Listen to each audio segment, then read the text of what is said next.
5, 4, 3, 2, 1. We are live. Come to you live. It's been live.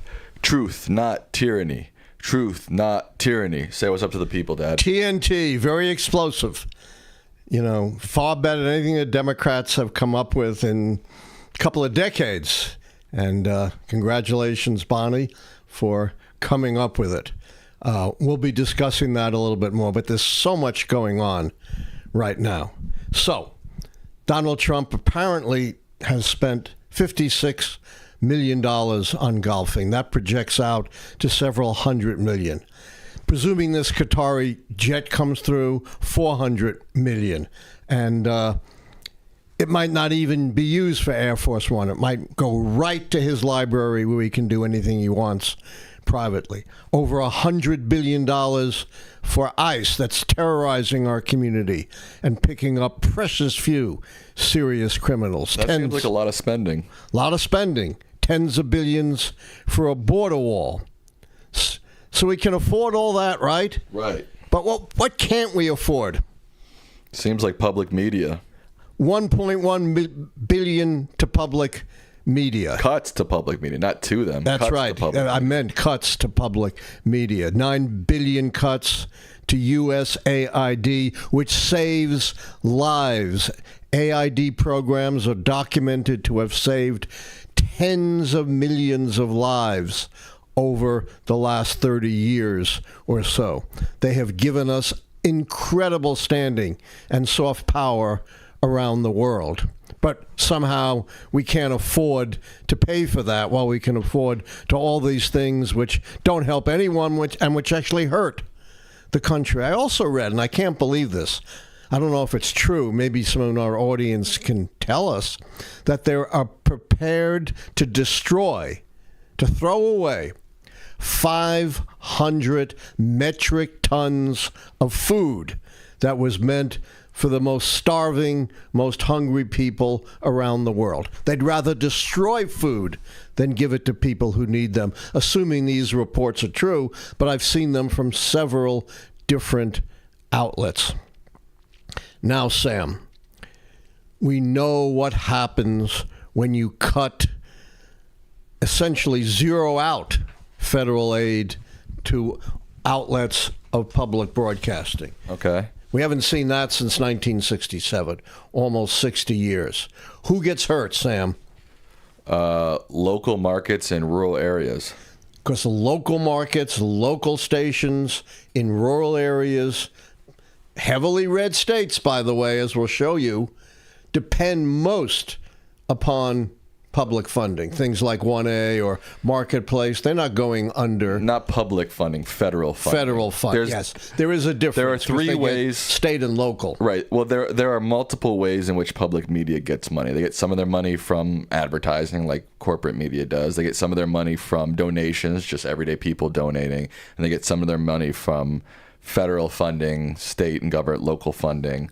So it doesn't make up their entire percentage, but we'll go into the numbers a little bit. We're going to go into the numbers. And, you know, even a small diminution of a budget can have a devastating effect. Right, for sure. Particularly if you're a small, rural broadcast outlet. You're probably already skating on the edge. These small rural places have the highest reliance on federal funding. You know, like you said, the bigger shows, Marketplace, 1A, they're not as reliant on federal funding because they have a big audience, people donate, they get really big corporate advertisers, et cetera, et cetera. Right, not true of the smaller stations, which are primarily in rural areas. You know, this is supposedly Trump's base, rural America.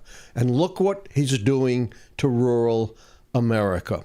You know, you may not get your news and your disaster warnings from public broadcasting anymore.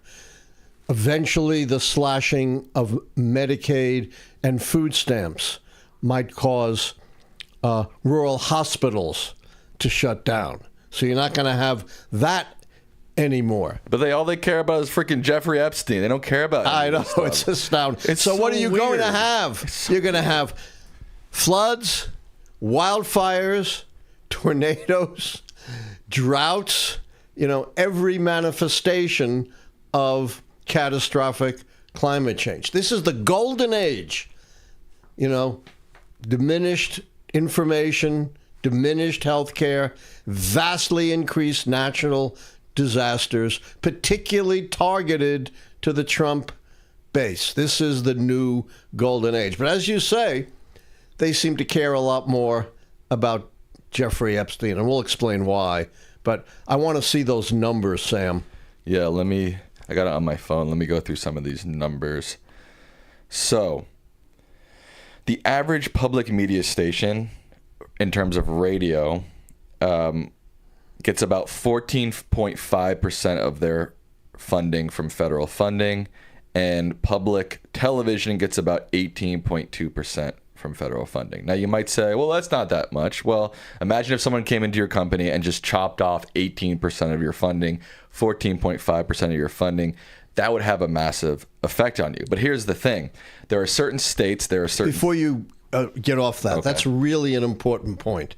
Particularly these small stations, they're already operating at the margins, like a mom and pop grocery, which is, absolutely at the margins, barely getting by, barely making enough profit to survive. You take 14 and 18% out of their budgets and they're going to go under. It's going to have massive effects. But here's the thing. The percentages get much higher as you focus in on states and then as you focus in on particular stations. For example, the state of West Virginia, that state, 37% reliance on federal funding for their public media. Montana, 30%. Whoa, let's stop. Who did West Virginia vote for? DJT. Big time.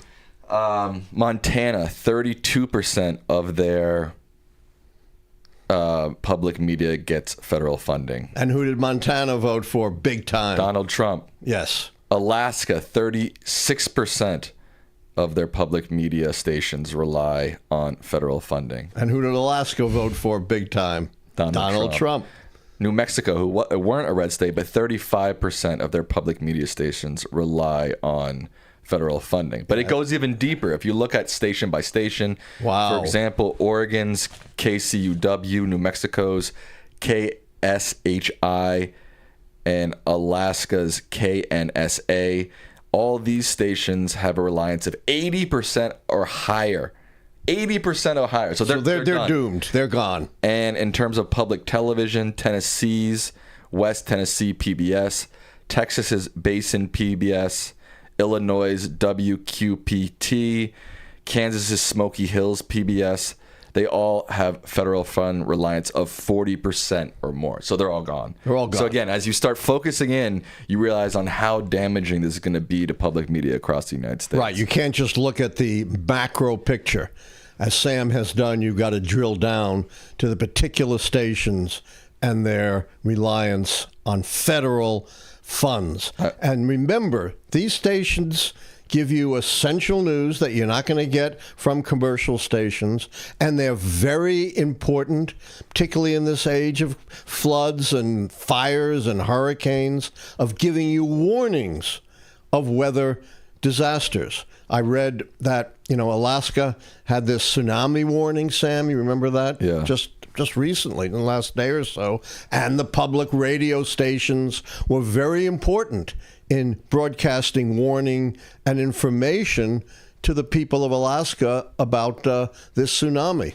I want to add to, I don't know if some of you have checked out my documentary. I just helped edit a documentary with DW about Trump and his policies and their effect on Native Americans. Well, this is going to make things even worse because 53% of native public media stations rely on federal funding. So they're going to go under. Right. So this is going to have... You can't lose 53%. No, there's going to be massive blackouts across native lands in this country. And they don't have the resources to make up for it. I mean, some of these reservation public radio stations are basically the only media they have access to. Obviously, they can connect to the internet, et cetera, but we're talking about on their radio dial. Some of these reservations are so remote, the only thing they can pick up are their own public stations, and they're just going to disappear.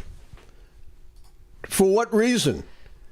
None. They claim that these stations are all biased. Bullshit. Can I jump in again? Yes, please. And this is something, remember, I criticize a lot of the media when talking about immigration, that the entire Trump policy that they're ruining all your lives and all your problems are caused by immigrants is built on a house of lies. This idea that public media is biased is built on a house of lies. Why don't people call this out?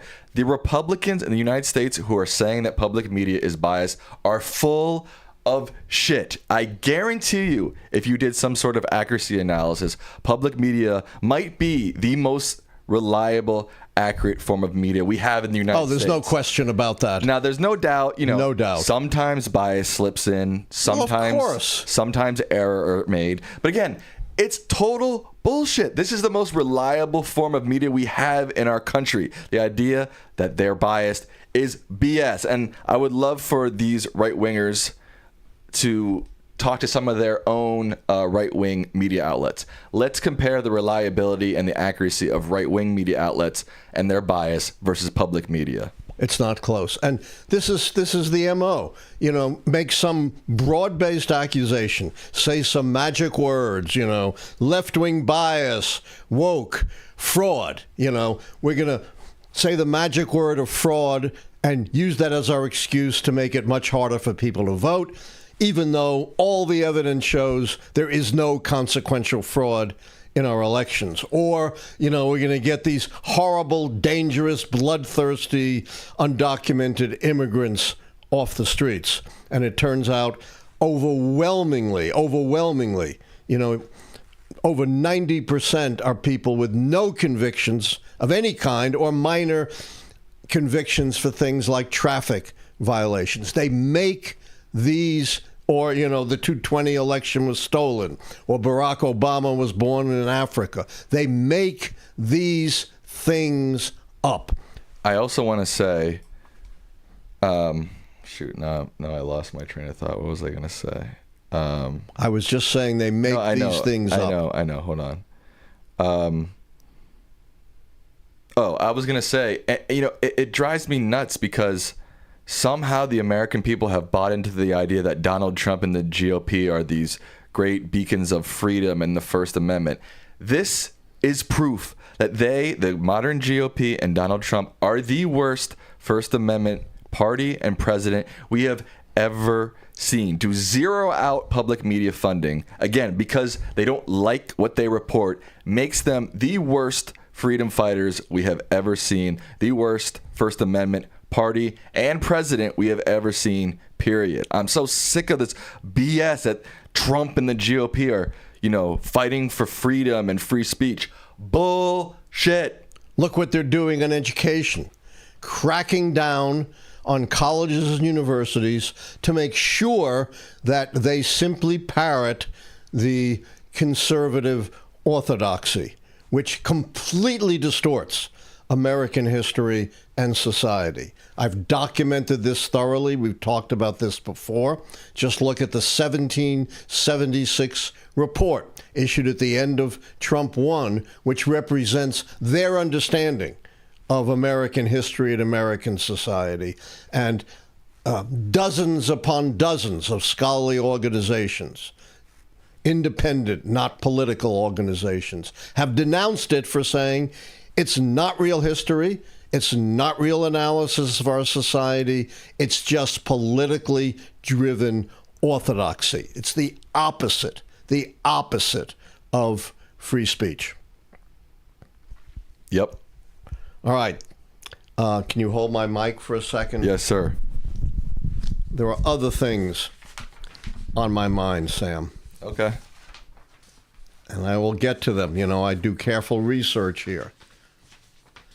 Right. You do careful research. All right. This is truly ought to shock you. Do you know how many Americans are on Medicaid?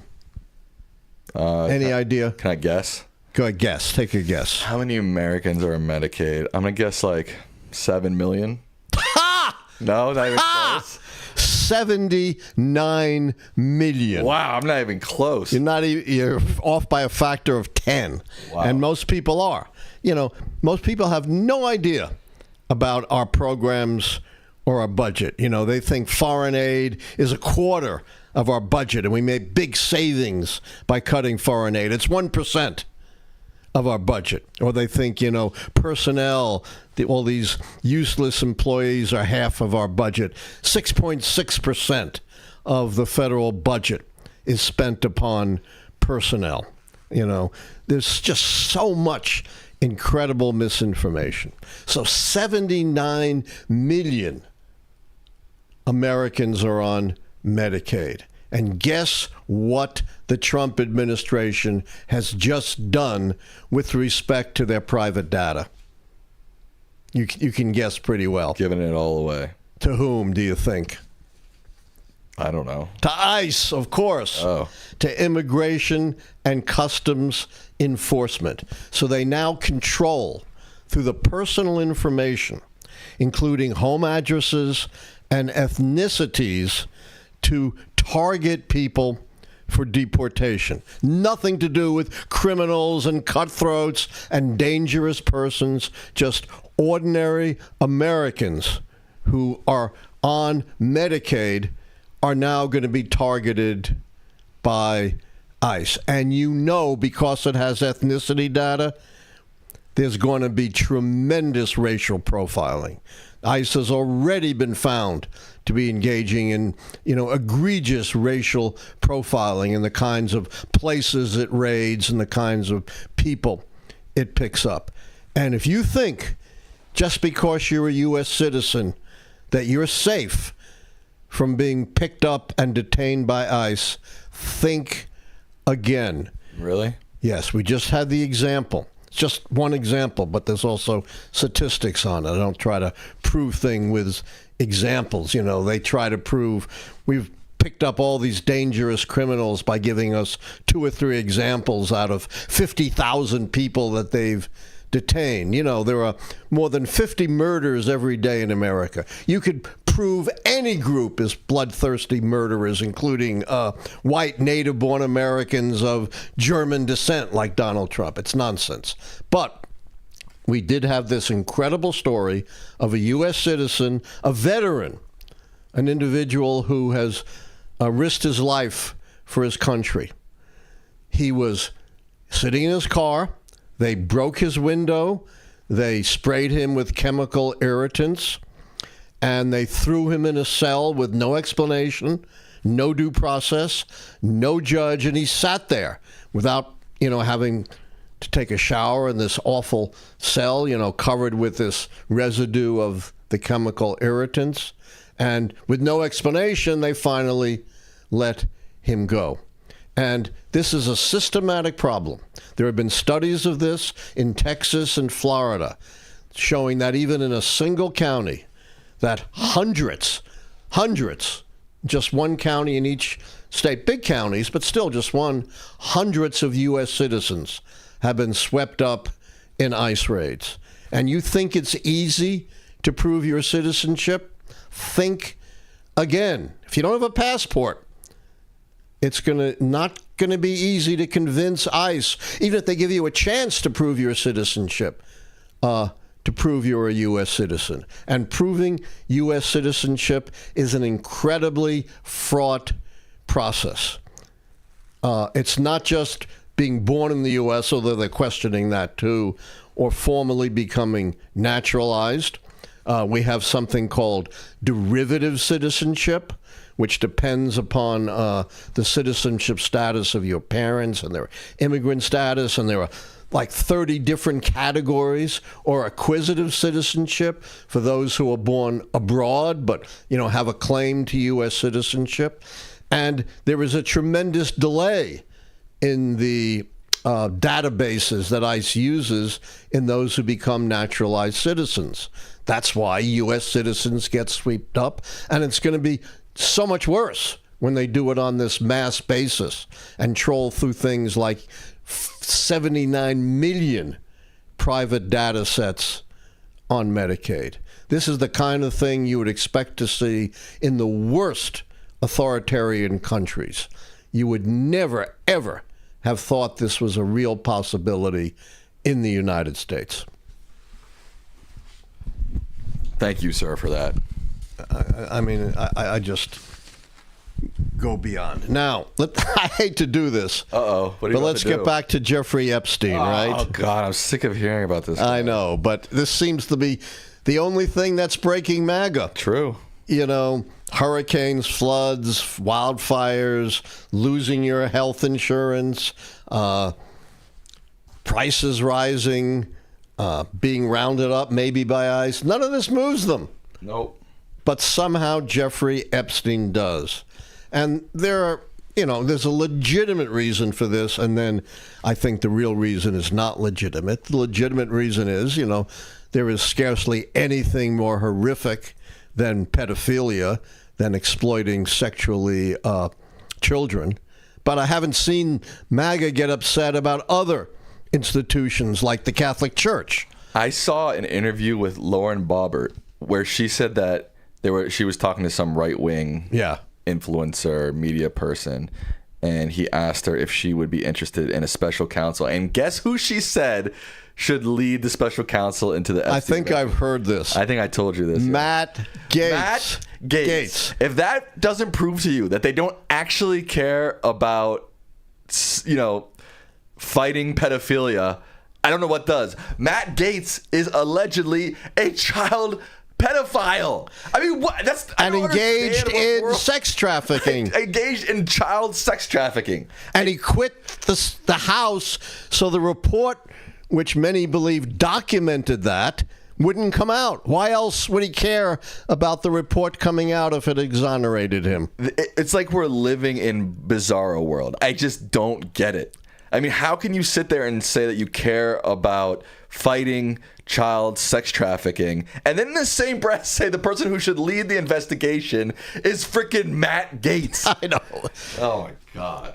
Yes, it's like having the head of the Gambino family heading your investigation into organized crime, or the head of the Sinaloa cartel heading your investigation into drug trafficking. I mean, it's really at that level. And we want to say this is all alleged. Matt Gaetz has not been charged. Understood, but there's there's plenty of smoke there, is the point. And you would never, ever want to appoint anyone who's under any kind of suspicion, right? We understand this isn't proven. He hasn't been charged, but, he might be the worst person on planet Earth to lead the investigation. Yeah. He might be the worst person on planet Earth. Yeah. So, you're telling me, they really don't care about pedophilia. So what they do care about is this conspiracy theory that Trump and Vance and other MAGAs and QAnon, which is this crazy conspiracy group that's got real traction in the Republican Party, they have been telling us for years, right, that, we got to release the Epstein files, the underlying, and for QAnon, the overt ideas. This is going to prove what we've been telling you all along, that Democrats are running a pedophilia ring, that Democrats are not a legitimate political party, but they're a ring for sex trafficking children. We saw the horrific manifestation of this in this Comet Pizza conspiracy that supposedly in the basement of this pizza place in Northwest D.C. was a headquarters of the Democratic pedophilia ring. In fact, there is no basement in Comet Pizza. There's no pedophilia ring, but someone came armed with a firearm to try to root that out. So now Trump is saying, it's all a Democratic plot. No, he went as far to say it was a hoax. Well, he waffles. It's a Democratic hoax, even though this has not been pushed by Democrats. It's been pushed by Trump, by J.D. Vance, by QAnon, by folks like Boebert and Marjorie Taylor Greene in the House. They have been pushing it themselves. And who was the one who said, I have here on my desk the Epstein files, and I'm ready to release them? Was that Chuck Schumer or No. Hakeem Jeffries? No. Who was it? Bondi. Pam Bondi. what this shows is eventually, somehow, and you never know on what issue it's going to be. This is not what I guessed would be, the ultimate issue for MAGA. But your lies catch up with you. She can't have been telling the truth when she said, I have this on my desk and I'm ready to release it, and at the same time later on say, oh no, there are no files. There's nothing to see here. And indeed, he committed suicide. And they put out this video, and you're more an expert on this than I am, but I've read that there's missing minutes in the video. Yeah, I've heard that too. I haven't looked into it either, but, that is hardly proof positive. And, one of the astonishing things is not only is Trump blaming the Democrats, he's even blaming Obama and Comey. Well, Epstein was first investigated under what president, Sam? Do you know? Abraham Lincoln. Yeah, pretty much. We only wish. George W. Bush, 2008. And that's when they, Acosta, who later became a cabinet member, and Trump gave him this sweetheart deal. Then he was brought to the attention again, and they investigated in 2019. Who was president in 2019? FDR. Yeah. So, and then he died in jail. So Obama, Comey had nothing to do with it. Comey's daughter did. She was a career prosecutor, Maureen Comey, who, did a great job at investigating Epstein. That investigation is the one that got him in jail, where he may or may not have offed himself. And she just got fired. Get rid of her. We don't want anything to do with this whole Epstein hoax. There's absolutely nothing there, even though they've been pushing this for so many years. Yes. Here's the thing. Didn't you tell me they're even holding up in the House the bill to cut foreign aid and public broadcasting? I heard that just before. I was just looking at stuff right before we came on air, and I was seeing some reports that some House members in the GOP are now saying they're not going to vote on this bill until they get answers about Epstein. Yeah. What have I always said about these Republicans who are raising all these objections to Trump appointees or Trump bills? In the end, what do? Cave. They always cave 100% of the time. And then they let these phonies like Murkowski and Collins to cast votes to help them politically when they know those votes are totally inconsequential. Although I do think Murkowski did vote no on this bill. Because they did. It didn't matter. So did Collins. Every time they voted no, it hasn't mattered. They have yet to cast a consequential vote that actually flips the results. This is all a fix, in my opinion. They let them make these votes to help them politically, because to burnish their image at moderates. But in the end, it's a lot of sound and fury signifying absolutely nothing. The big bill gets through. Hegseth gets through. RFK Jr. gets through. Kash Patel gets through. I can go on and on and on. And I think Emil Bove will get through. People are saying that 3 minutes are missing from the... That's what I think. Yeah, I'm not an expert. That's, you remember the omission, you don't remember, but you may have heard of this, the omission on the Nixon tapes? No, I don't know. Yeah, there was, an 18-minute gap, and that led to all kinds of notions that these tapes are not legitimate, they've been doctored. You can't have a gap on a tape or on a video and claim it proves anything. Yeah, true. And, I was saying, so these Republicans are making noises, they're not going to vote for this unless we get information about Epstein, just like, they were saying we can't vote for these big Medicaid cuts, we can't vote for this blowing a huge hole in our debt. But, and again, they always come around. You know what, Sam? When you have no principles, you cannot stand on principle. And we've seen that time and time again with the Republicans, just as we've seen time and time again how spineless the Democrats have been. Maybe our slogan will wake them up, Sam. TNT, explosive. Truth, not tyranny. Truth, not tyranny. You know, it's the best thing I've heard out of the Democrats in many, many decades. It's not from the Democrats. It's from Bonnie. From Bonnie. Yeah, that's what I'm saying. It's better than anything I've heard from the Democrats in decades. And by the way, it's just astonishing, you know, Republicans and Democrats at about a 2/3 to 70% level are not satisfied with how the administration is handling the Epstein matter. You don't have that kind of bipartisan agreement on anything else, not even close. But somehow, and this is solely of their own making, and nothing to do with the Democrats, they have managed to alienate everyone when it comes to Epstein. And there's an interesting CNN poll that just came out that shows that the crack in the MAGA base from Epstein is not unique.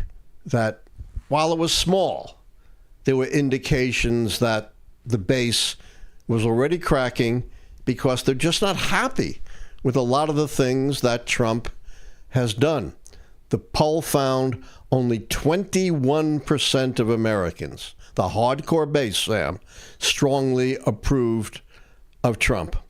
That's the lowest number Trump has had in 4 years of his first term and in 6 or 7 months of his second term. And then look at the polling on the midterms. Again, it's early. It's just a snapshot, but, you know, it's indicative of what's going on. 72% of Democratic-leaning voters said they were extremely motivated to vote next year, compared to just 50% of Republican-leaning voters. That's the biggest gap, 22 points, that we've seen in recent elections. And the poll goes on to show that there are cracks, not huge ones, but maybe 15% in Trump's base on signature issues like tariffs and immigration.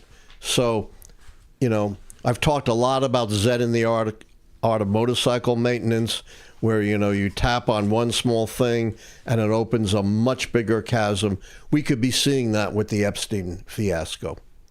Maybe so. All right, you ready to get to some questions, Dad? I am ready. Can you hold my... Yeah. Before we get to that... Housekeeping. Wow, how'd you know I was getting to housekeeping? You're a smart guy. I'm not that smart. Yeah, you are. Housekeeping. Let's see. We've got... I can't click right now because I'm holding two mics. We got about 1,100, close to it. Right, but I don't know how many likes we have. We've got close to 1,100. Only 300 likes. Oh, my gosh. Guys, come on. Without public media, you're going to need somebody. Yeah, you know? Really. You might as well help juice the algorithm for us a little bit here. If you're not subscribed, please subscribe. Turn on that notification bell so you know we're live. Remember that memberships and donations get priority on questions. What are you looking for? Very important, yeah. Very important. Yeah. We need more viewers. You're not wrong. I don't know why we're down on viewers tonight. I don't know. I Hard to know. Oh, what are you drinking? People want to know.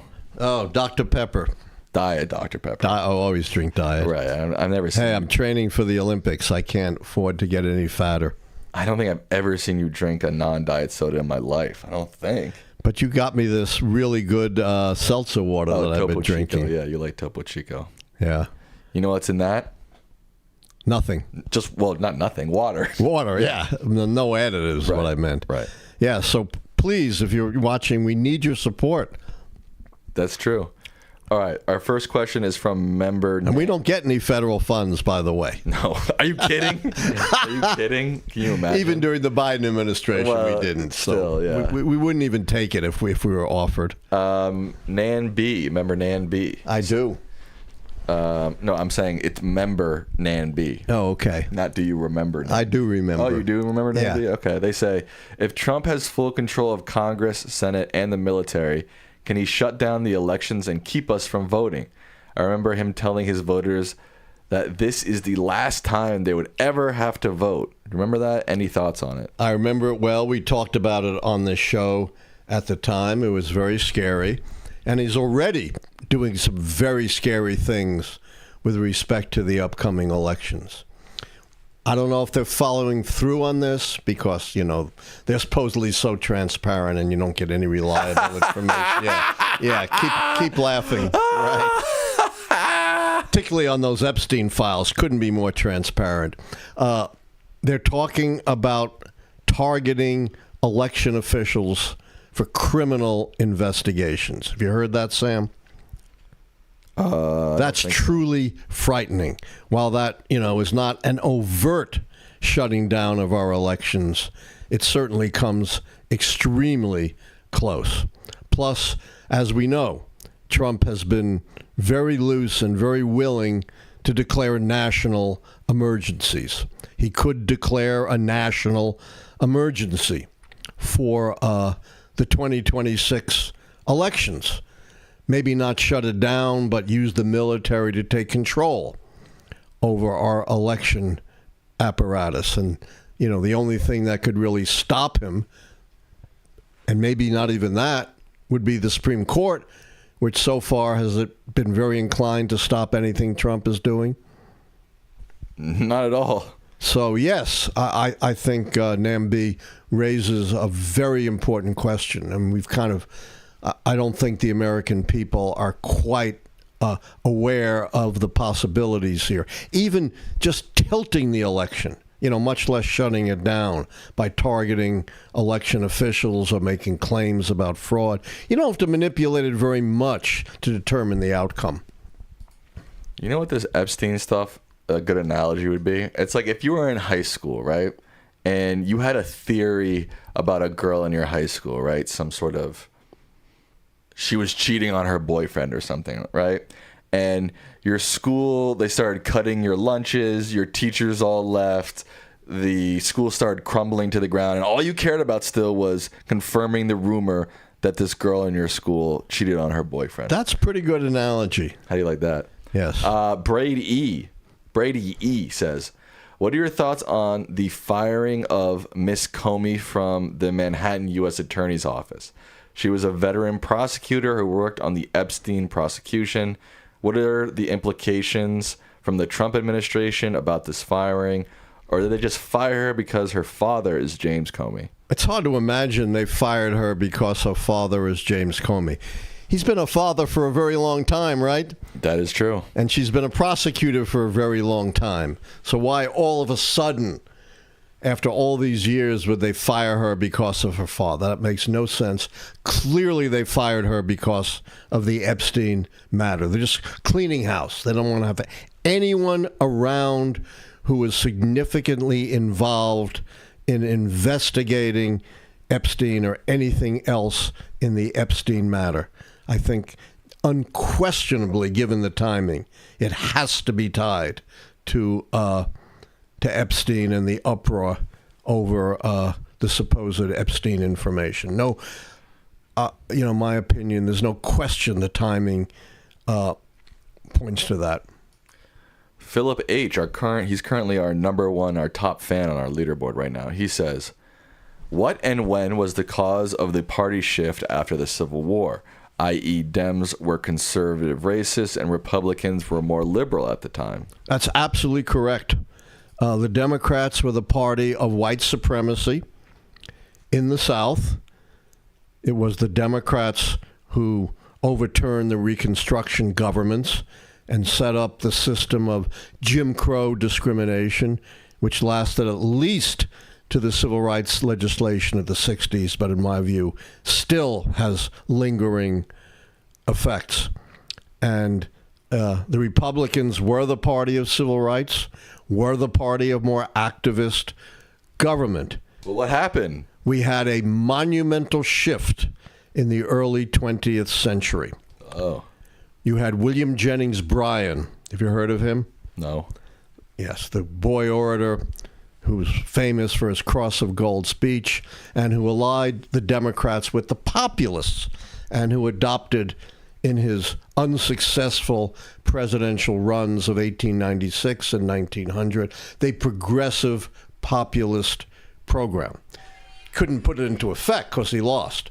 But then you got in 1912 the election of Woodrow Wilson, who was, while he was also retrograde on racial issues and women's issues, was very progressive on governmental and economic issues. And he began the process of turning around the Democratic Party from an old states' rights, hard money, limited government party to a more activist, progressive, and liberal party. And of course, that was greatly extended by FDR and Lyndon Johnson. Meanwhile, the Republicans post Teddy Roosevelt were moving in absolutely the opposite direction. And we saw the 1920s Republican presidents and Congresses, Warren Harding, Calvin Coolidge, Herbert Hoover, were some of the most conservative representatives and presidents in our history. So we had a monumental shift in the early to mid 20th century. This is a $5 donation from RM Bells. They say, what do you think of the report today about Trump and his leg veins? Thanks for your show. Topo Chico has good minerals in it. See, glad to hear that. Look, I'm not a physician. You're definitely not. Definitely, although I've been at times mistaken. They think, because I'm a doctor, I must be able to heal their shoulder or, take care of their swollen ankles. I can't really comment, but I can just say as a layperson, I was quite alarmed to see the amount of swelling in his ankles. And, as a person about the same age as Donald Trump, I know, because I deal with it myself, not that same thing, any kind of issue involving your cardio system, your circulation system, has to be taken seriously. You can't just dismiss it. And in the case of Trump, you got to look at the whole context. A guy who's overweight, has a bad diet, doesn't exercise. This may all amount to nothing, but we should keep our eye on it. Secular Monk says, Democrats walked out on the meeting to nominate Emil Bove as a federal judge. Republicans passed it on anyways. Is the nomination valid if technically there was no quorum? Does this mean Trump will try to move Bove up to the Supreme Court if there's a vacancy? The nomination will depend upon the full vote in the Senate. It's not invalidated because of what went on in the committee. This guy is about as strong a Trump loyalist as you can get. And, there was so much documented evidence of how he has simply, in his decision-making, bowed to Donald Trump. He's exactly the kind of person that Donald Trump wants to put on the Supreme Court. I'm not saying he will. I'm not saying there will be a vacancy, but I wouldn't rule it out. And again, what are the Republicans going to do in the end, Sam? Cave. Did you see that Trump seemed to admit bribing Rand Paul's vote? Historically, have bribes/political favors always been a part of American politics? And have they ever been seemingly more common than they are now? Oh, they've always been part of American politics. If we look back at the Harding administration, the horrific scandals in the Grant administration and the scandals there, not only were they bribing Rand Paul, they were certainly bribing Lisa Murkowski, giving her all these special benefits for Alaska in order to get her vote. This is nothing new, but I think it is, in the recent era, particularly egregious right now. Wow, a $20 donation from Dukes. Thank you so much. Yes. They say... my Dr. Pepper fix here. Yeah, he's got to have his Dr. Pepper. What climate policy do you think the Dems should adopt to effectively tackle the looming environmental crisis? Well, your mom is the real expert on this. Tell them about her political organization. Vote Climate PAC. .us, right? I don't know. She always gets mad at us. Vote Climate PAC. It's the only organization in the country that gives you climate scores. She'll put it in the chat, I'm sure. Yeah, not just on incumbents, but also on challenges, so you can make informed climate decisions. Mom says fee and dividend. That's what I was about to get to. Oh, really? Put a fee on carbon. Put a tax on carbon, because it is the emissions of methane and carbon that are causing, or at least accelerating, this horrific global warming that's so evident, that it's here. It's not a theory anymore. Absolutely. And when she says dividend, that means you rebate what you get from the polluters back to ordinary Americans. Check out her website, and you can learn about carbon fee and dividend. Savannah just put it in the chat. VoteClimatePact.org. Okay, good. Here's a question from one of our Discord members. If you want to join our Discord, the link to that is in the link tree in the description of this video. This is from Caretaker. They say, for Sam. Wow.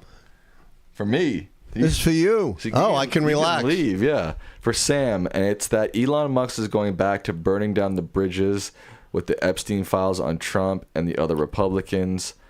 Will his tweets on the Epstein files help with the cause of being released or no? I think it'll help the right-wing base and the right-wing media outlets. Probably. It'll help them amplify their voice and get louder and angry about it. But he doesn't have any real power anymore. But he's got a following. That's what I said. He's going to amp people up, but it's not going to cause anything real necessarily. Right. Let me add something to that. There are only two possibilities and no other. One, which I think is most likely, they don't release anything. Two, they release a highly redacted, highly doctored, highly biased version, only to implicate the left and Democrats. Those are the only two possibilities. There is zero possibility they're going to release anything that in any way, much less proves he was involved in pedophilia, but in any way associates Donald Trump with Jeffrey Epstein. Duke with another $20 donation. They say, thank you, Dr. Lickman. They asked another question, but we got a list here, but thank you for that donation. I mean, that's my point, is that he can huff and puff all he wants. It's not going to cause Trump to release the files. Or, as I said, if they do, they will be so biased and so doctored. It might just rise the tides of the MAGA base a little bit to get angrier, and maybe in time, maybe that'll cause him to release some sort of redacted version or something. Not just redacted, I think redacted in a totally biased way. There is zero chance, zero. I don't mean 1%. I don't mean 0.1%. There is zero chance they're going to release anything that even in the most indirect way associates Trump with this, right? No, of course. Zero. Why would, no. What prompted the administration to finally adopt a hardline stance on Putin? I'm not sure they have. He's talked a big game. He's talked a big game before, but we have yet to see any real action with respect to Putin. Where are these incredibly harsh sanctions?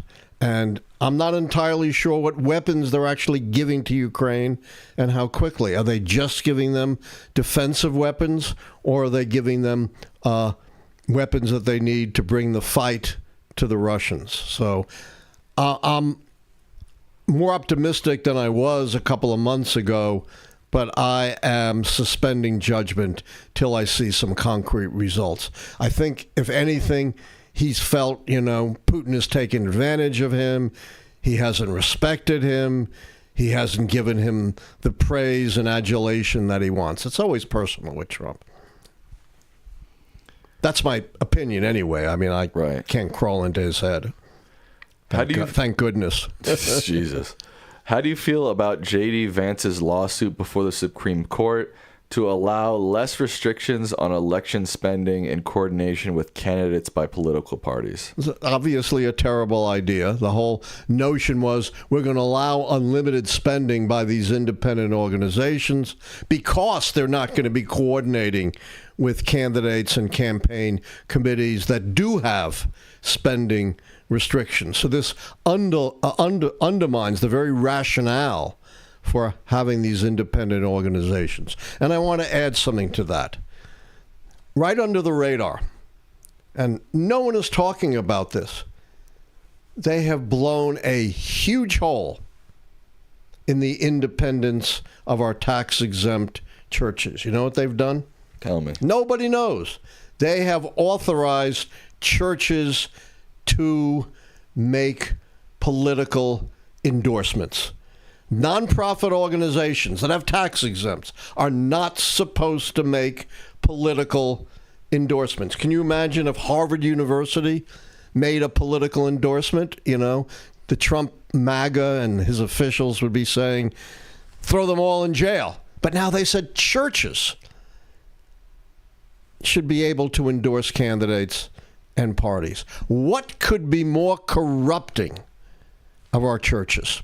You know, this was something that came up way back in the 1980s.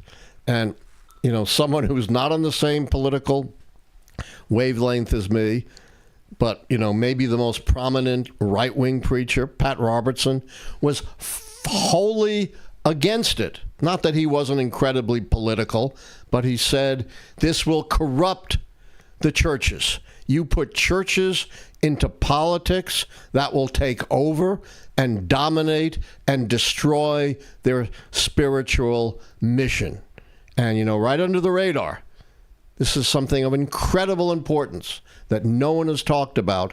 They have dealt a huge body blow to American religion and a huge body blow to the idea that tax-exempt organizations shouldn't be making partisan endorsements. If the churches can do it, why can't Harvard University do it? This is a question from member 2009 KY Gal. They say, could you explain the discharge petition that my Congressman Thomas Massie has put together to force a vote on forcing the DOJ to release the Epstein files? Understand they need 212 signatures, and since all Democrats will sign it, they may only need 7 Republicans, but they already have 9, so it has a chance.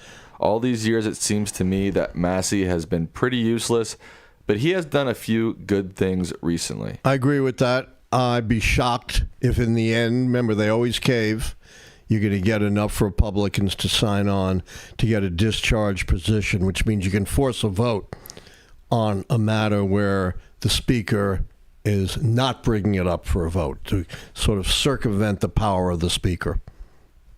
Right. How much time do we have left? 6 minutes. Oh, loads of time. Plenty of time for you guys to join up as members, to give us donations. We need the help. We don't get any federal money. Carol Wiseman just sent $10. Nice, thank you. We're up to 650 likes. Not, you know, I like to be up to 1,000 while we're that would live, be nice. But, I know.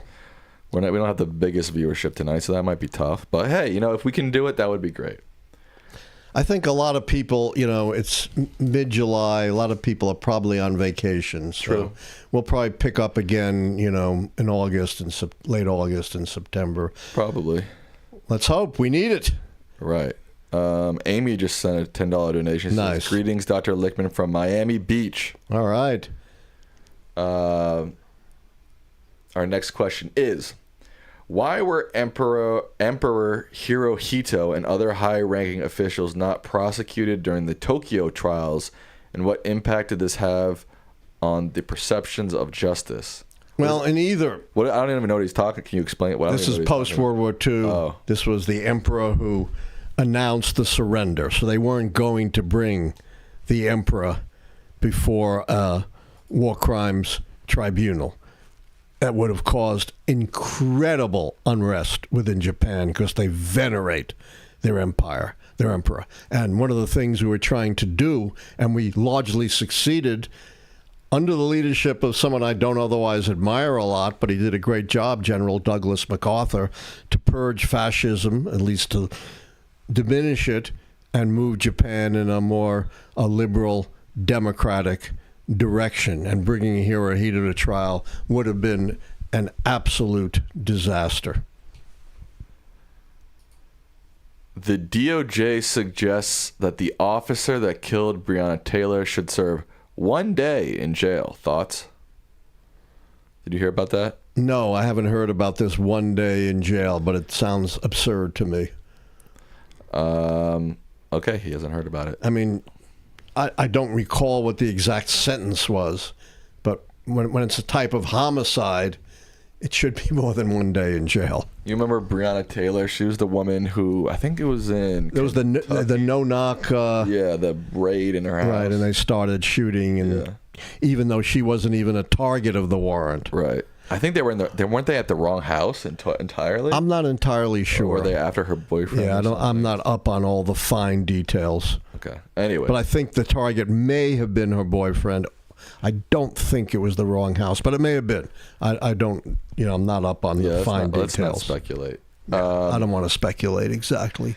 There is talk on other channels about possibly new legislation being passed that could give Trump a third term. Given your polls show that he is deeply underwater and thus unlikely to be voted in again, how realistic is such a possibility? Thank you, gentlemen.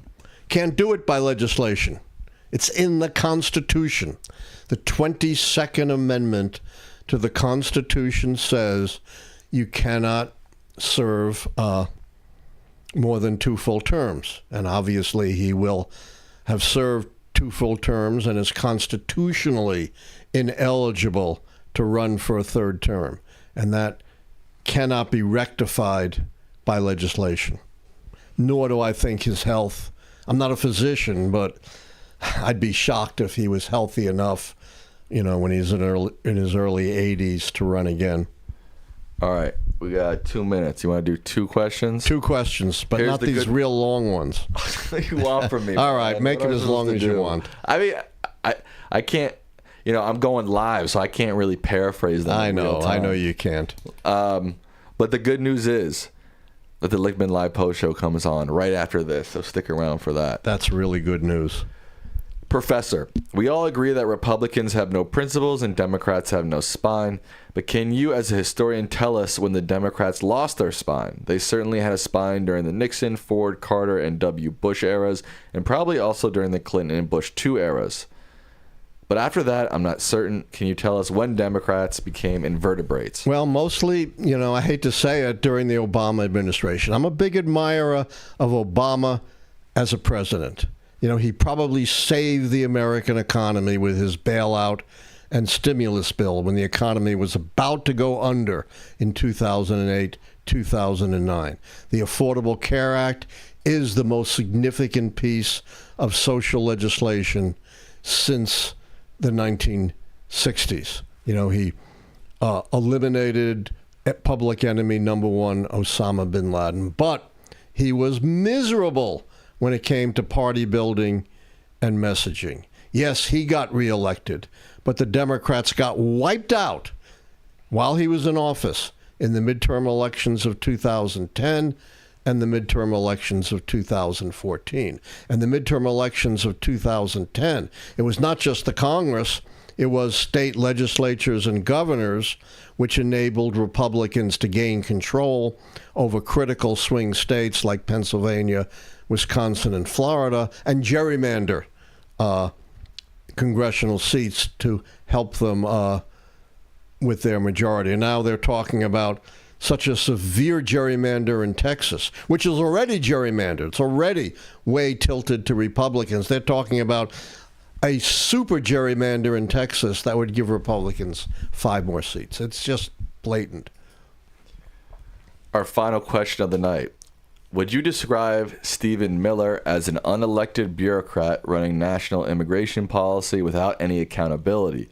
He seemed to overrule the president on farming and hospitality relief. What's your take on this, sir? I agree with you. This guy seems to have absolutely outsized influence over Trump and the administration. And Sam, it could not be more ironic. What, for years, for 10 years, have Trump and his allies been railing against? The unelected bureaucrats, the deep state who are controlling our government. Well, what better example of an unelected deep state bureaucrat do we have than Stephen Miller? But all presidents have advisors that shape policy. But not greatly. with the extremity of a Stephen Miller. Right. Even Reagan did not have anyone that influential who went that far. Interesting. That's the big difference. All right. With that, we will wrap up. And the other thing, one last point. The other thing that makes a big difference is, unlike presidents like Obama or Clinton or H.W. Bush, Trump is disengaged. He doesn't know what's going on in his own government. And so that makes these unelected bureaucrats all that much more powerful. And it's funny because I remember, leading up to the election, a lot of people were saying, who's running the country? Biden's not cognitively there. It's like, you think Trump's making these policies? No shot in hell. Right. He has no idea. He didn't even know he appointed Powell yeah. to the Fed. So I don't know how he got on. Yeah. All right. With that, we will wrap up Lichtman Live for the evening. Quick shout out to donations who didn't make it on air: Joe Casera, Philip H, Channel 1 Texas, Fried Jemmy, Wendy Y, Amy G. Thank you guys so much for your donations. I saw some of you give big donations. All right, Lichtman Live post show comes up right after this on my channel, so stick around for that. Dad, what are your final words to the I've people? lived a long time. You didn't let me finish my sentence. Oh, sorry. Go ahead. Finish your sentence. I did, but just go. I thought my hearing isn't that great. True. What I was going to say was, I've lived a long time, longer than you. Yes. And I still am being surprised. I wasn't expecting the big MAGA break to occur over Jeffrey Epstein. That really did. I understand that, and I've tried to explain it to you all, but it still took me a bit by surprise. How about you, Sam? I understand why it's happening, but I don't understand the logic behind the people who are making this the case. Well, I'm not surprised by a lack of logic, but I am surprised by the passion and the breadth of this issue across MAGA. And I think, I also made the point, based on that CNN poll, that's not just Epstein, that Trump was losing support steadily over the last few weeks, and maybe it all coalesced in the Epstein controversy. We'll see how much legs this has. Right. All right. Truth, not tyranny. Truth, not tyranny. Truth, not tyranny. All right. Good night. See you all on the post show. Good night.